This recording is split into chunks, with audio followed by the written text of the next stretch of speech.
One of the main reasons that people may bust their check rides at is not knowing their plane. Yeah, pre-flight is very important. It's one of the main parts of your flight portion, and you have to make sure that you know all the parts of the plane, how they work, and specifically how to pre-flight them. For example, it's very good to know in theory how many gallons of fuel you can carry, but you need to know how many fuel sumps your plane have and where are they located.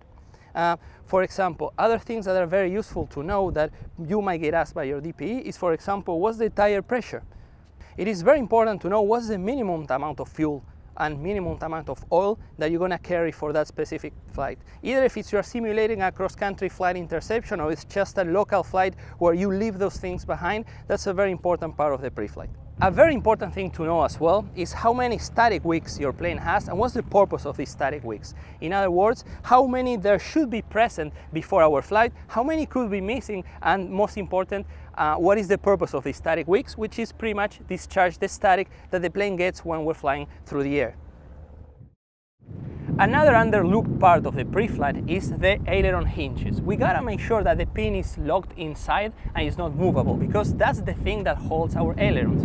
This part over here as well, the counterweights that we have in the aileron as well as in the elevator, is just to prevent fluttering, and it should be present. We cannot fly without them. Another thing that may make you bust your checkride is checklist usage.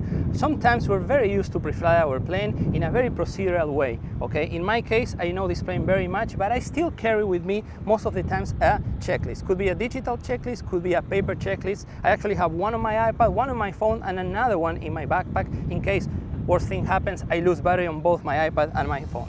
So remember, check rides aren't about being perfect. It's all about being safe and professional. Nail these areas before you go to your check ride for a guaranteed success. If you need more help preparing for your check ride, just come and join us at MzeroA.com/trial and let's get you check ride ready.